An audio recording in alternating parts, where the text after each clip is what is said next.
Welcome to Living Well with MS, the podcast from Overcoming MS for people with multiple sclerosis interested in making healthy lifestyle choices. I'm your host, Jeff Alex. Thank you for joining us for this new episode. I hope it makes you feel more informed and inspired about living a full life with MS. Don't forget to check out our show notes for more information and useful links. You can find these on our website at overcomingms.org/podcast. If you enjoy the show, please spread the word about us on your social media channels. That's the kind of viral effect we can all smile about. Finally, don't forget to subscribe to the show on your favourite podcast platform so you never miss an episode. Now, without further ado, on with the show. In this episode of the Living Well with MS podcast, I'm joined by Gretchen Hawley. Gretchen Hawley is a doctor of physical therapy and a multiple sclerosis certified specialist. After graduating from Simmons University in Boston, she developed a multiple sclerosis program alongside two of the city's top MS neurologists. Dr. Hawley utilises the concept of neuroplasticity to improve strength, balance and walking in those with MS by using specific functional exercises. She's been a keynote speaker at several National MS Society events and other MS-focused conferences, and presents frequently to MS groups. Dr. Hawley brings a keen understanding of the challenges faced by people living with MS and has developed a virtual physical therapy program to help people improve their MS symptoms while in the comfort of their own home and guided by an MS specialist. Dr. Hawley resides in Buffalo with her dog Finn. So, Dr. Hawley, welcome to the podcast, or can I call you Gretchen? Yes, absolutely. So to start off with, we hear a lot about new physical training methods such as high-intensity interval training or HIIT. So I wanted to ask, do you think that sort of training, high-intensity interval training, is effective for people with MS? Yes, I do. There has been a lot of research that has come out recently proving that high-intensity interval training is beneficial for people with MS. And because of that, I've been talking about it more and sharing it and different strategies and ideas. And it's funny because a lot of my clients, when they hear high-intensity interval training, they'll say, oh my gosh, that sounds intense, or, oh, that's intimidating, I don't think I can do it. And what's interesting to know about high-intensity interval training is that it's different for everyone. So high intensity, a lot of people think means running or the Stairmaster or an elliptical, like these intense things, or jumping jacks or lunges, but it doesn't have to be. High intensity just means high intensity for you. So even if you're someone who does a lot of sitting throughout the day, or maybe you're in a wheelchair, high intensity might mean a seated marching exercise or seated jumping jack arms. So it's just your arms going up and down. That might be high intensity.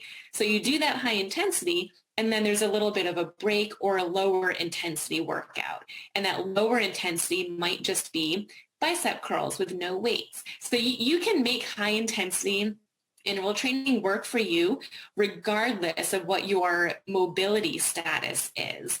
Just making sure that the high intensity feels like high intensity movement for you and the lower intensity feels like lower intensity. So you're getting your heart rate up, getting out of breath, that sort of feeling.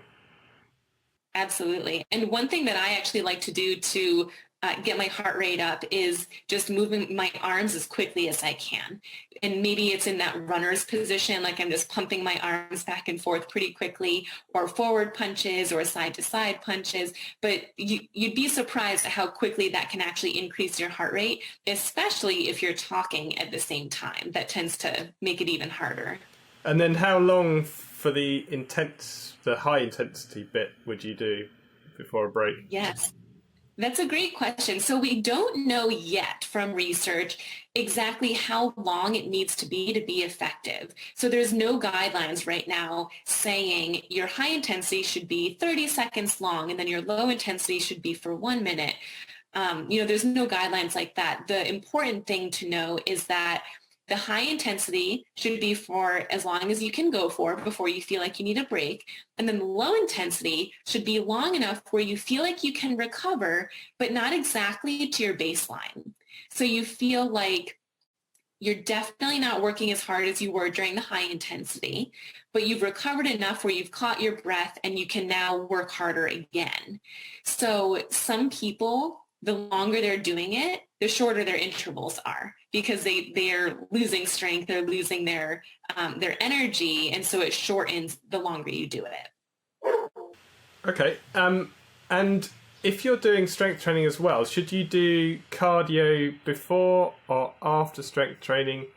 Or if you're doing HIIT stuff, are you saying maybe mix it up between the two? Or That's a good question, so I'll answer the first part of your question. Cardio should be done before your MS specific exercises. So when it comes to strengthening, there's a few different ways to strengthen. There's general strengthening, and then there's MS specific functional strengthening. So research has proven that doing cardio exercises before your MS specific exercises, it actually primes your brain for neuroplasticity, meaning your brain is actually more likely to find a neural pathway to strengthen your muscles. So yes, cardio should be done before those MS-specific exercises. Similar to high-intensity interval training, there's been no research published yet as to how long you should be doing cardio for or how intense it needs to be. So unfortunately, at this time, we don't have guidelines. We just know that doing cardio first is helpful. And if your high intensity interval training is getting your cardio in, then that can absolutely be used before your MS specific exercises. okay. And you're saying MS specific exercises. So how does an MS specific exercise differ from regular training? MS specific exercises is functional. So there's two different groups, whereas functional exercises will help you improve a function, whereas strengthening exercises will help you get stronger. And both are good. I don't think one is better than the other. It just purely depends on what your goals are. So, as an example, I can't tell you how many times I've heard someone say, I've been doing this strengthening program and I'm getting so much stronger, but my walking's not any better.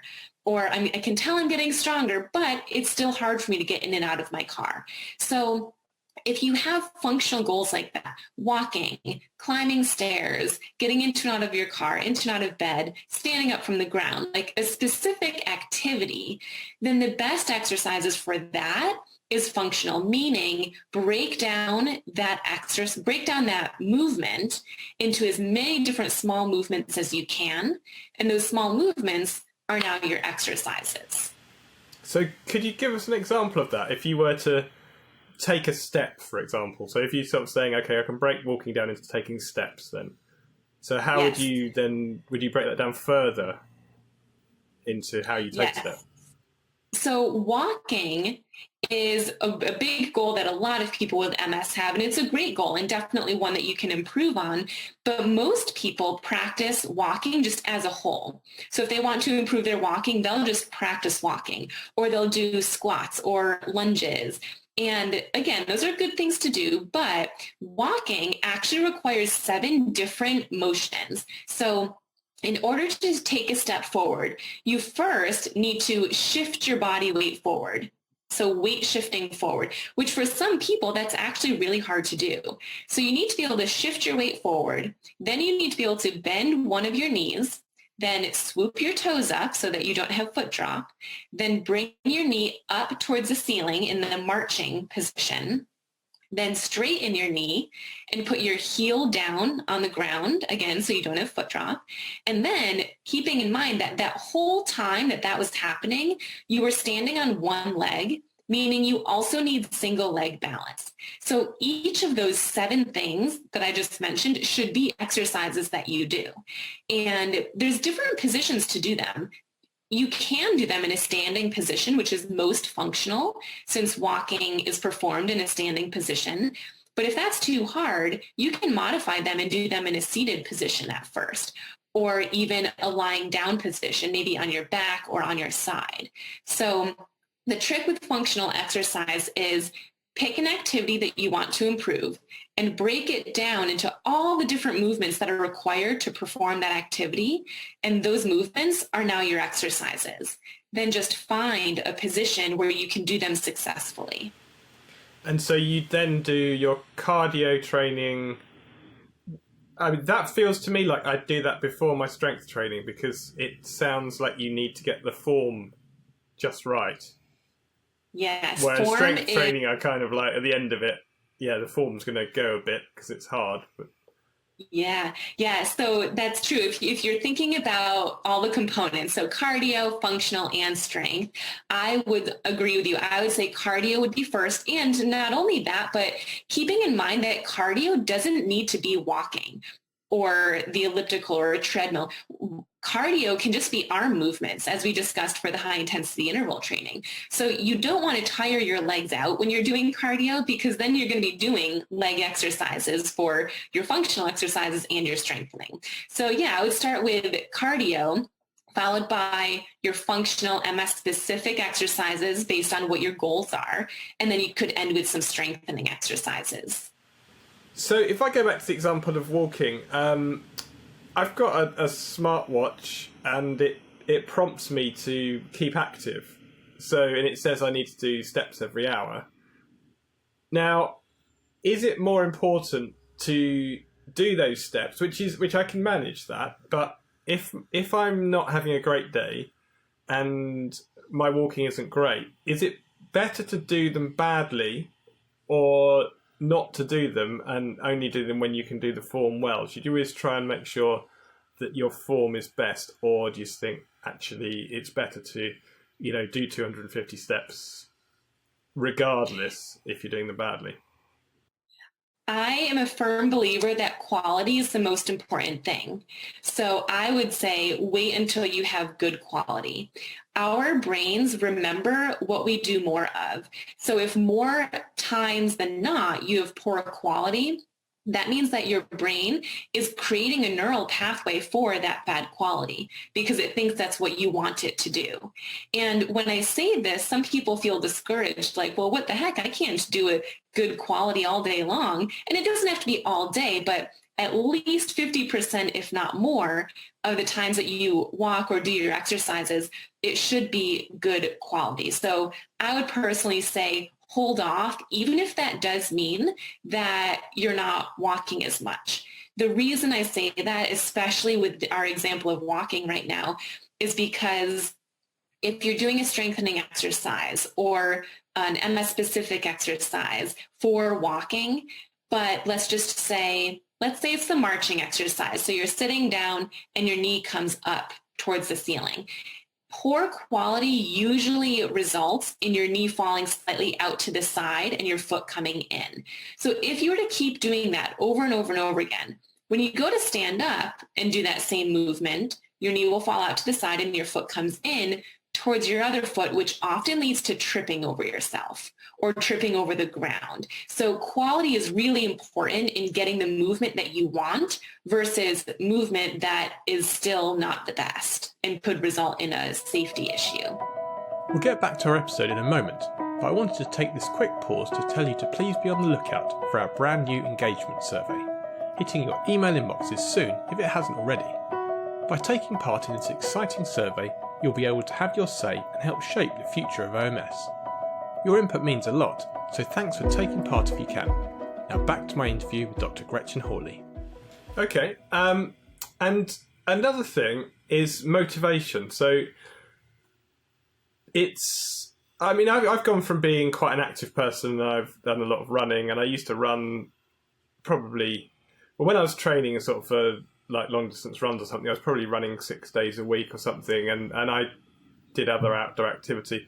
But now it's hard to motivate myself because I'm not going to run a marathon and I'm not surfing or doing some like activity which I actively enjoy. So how do you get that motivation to keep consistently doing your exercises?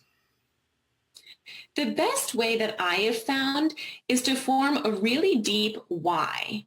And what I mean by that, I'll give you an example of one of my clients. So I asked her, well, why do you want to exercise? She's telling me I'm not consistent and I know I need to be.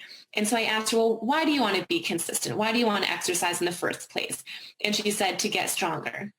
And I said, okay, well, why do you want to get stronger? So taking it past that first level of, well, because I want to do this. So I asked her, why does she want to get stronger? And she said, I want to get stronger so that I can do more things.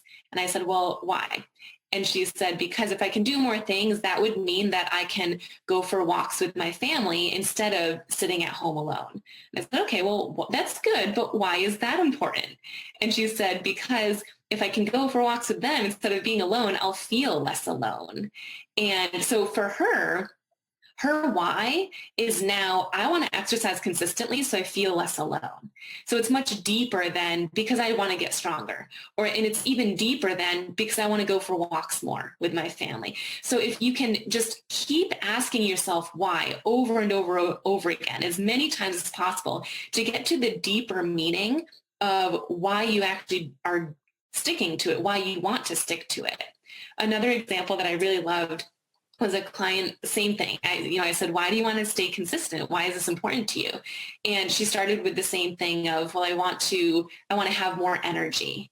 I said, okay, well, why do you need more energy? She said, well, I need more energy because otherwise I'm just sitting around all day. I said, okay, why is that important? She said, well, I don't want to sit around all day because then I don't get out. I don't talk to people as much. I said, well, why is that important? I said, well, if I can't talk to people, I can't socialize. So for her, and we just kept going over and over and over, how many times could we say why?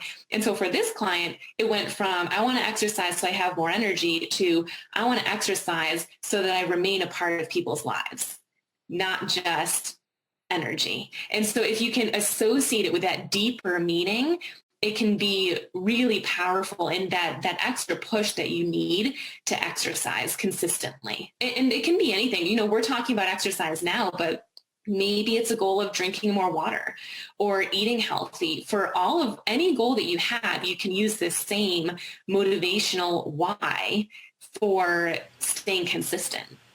That's a really good point, because I use that technique with my son to get him to study more, so that he does well at his exams, so that he ends up in the career that he wants to do. But I haven't applied it to myself. But you're right, it's exactly the same, really. It's a completely different thing, but it's the same technique, isn't it? You're saying, okay, yeah, the ultimate goal is not to be able to walk. Because actually, what does that give me? And then, yeah, there's a step beyond that. Because actually, in my head, walking is, yeah, that would be quite nice. But actually, it's not the deep, why do you want to be able to walk? And then that's much more of an emotional thing. And yeah, then you get real motivation, don't you? Yeah, the more whys you can ask, the better. And ideally, as you just said, the more emotional. You want emotion behind your why, not just the first thing that pops to your head. So if anyone listening is going to do this, I actually suggest take a day or 2 or 3 days to figure this out. Don't feel like you need to come up with your why in 5 minutes. Ask yourself, and you can even write it out. It's a really good practice to not just think about it, but write it out. So starting with, why do I want to stick to my exercises? And then answer it, and then ask why from that. And if you can, I always say shoot for at least 5 whys, if not more. Go to 10 whys if you can, get really deep. And if you're done for the day, leave it, come back tomorrow. You might have some more thoughts as to how you can keep answering those whys. Okay, that's brilliant advice. And we mentioned sort of having so many days of exercise and then like sort of 6 days a week or something. Do you recommend having days off in that practice? So would you exercise every day, maybe doing different things, or would you actually schedule in a day off or 2 days off or whatever you'd have? I like that question because MS research indicates that 6 days a week of exercise for people with MS is best. But keeping in mind, every day can be different intensity. It doesn't mean 6 days a week of in your most intense exercises that you can think of. But I personally do like taking at least 1, if not 2 or 3, depending on the person, rest days. And it's really important for the people who are big go-getters and they just push. If you tell them to exercise 7 days a week, they will, because oftentimes with MS and not MS, I've had clients who come to me and say, Dr. Gretchen, I was getting so much better. I'm noticing less foot drop. I can pick my leg up more, but it just stopped. Like I've plateaued. And my first question is always, okay, well, how many days a week are you exercising? And I may have only told them to exercise maybe 5 days a week, but they're doing 7. And so I always say, give yourself at least 1 day, if not 2 days off. And 99% of the time, as soon as they start doing that, they'll start to improve more. Your body needs rest. That's when the muscles grow. And so it's important to do the work and the functional exercises and general strengthening exercises, but our body does need that rest time to grow and to build the results that we want. Okay, and finally, you've got an online wellness program for MS called the MSing Link, which is spelled MSing Link, and there'll be a link to that in the show notes. Could you tell us a bit about that? Yeah, so the reason that I created it was because there are very few physical therapists who are also MS certified specialists, and the treatments for someone with MS and the exercises, the parameters, everything is so different than if you were to go to what I call a general physical therapist or physiotherapist. So it's really important that when you have MS, you're doing functional exercises. And not only that, but you're using the right strategies when you're doing them. So I created this online platform not only to help more people and get the message out there, but even the people within my own town that I was living in at the time that I created it, they even couldn't get to PT with me several days just because they had a high fatigue day or they weren't feeling well. So just getting to the PT clinic was physically challenging for them. So this was an option where it's all online. You can do it at home. It doesn't require equipment. It's all functional based with the goal of improving neuroplasticity so that you actually can get stronger and walk better and have more energy. And then I also added in more of the wellness component. So we have guest speakers from other MS experts every single month. We have research updates. We have MSing Link yoga, task-specific exercises where I demonstrate how to climb upstairs and how to get out of the shower and get into a car. So it's kind of an all-encompassing course for someone who is looking to focus on exercises specifically for their MS. And I've also decided for all of the listeners to give a $15 off discount for your first month of the MSing Link. So if anyone is interested in that, then you can just go to the show notes to find the discount. Oh, thank you very much for that. So if anyone's listening just on their like mobile device on iTunes, for example, you can go to our website or you can go to the providers, whoever provides your podcasts. If you go online, then you can see the show notes beneath it. But yeah, you can find all the links in there, and there's extra information and links to Gretchen's site and everything on there. So with that, thank you very much for joining us, Dr. Gretchen Hawley. Of course, thank you for having me.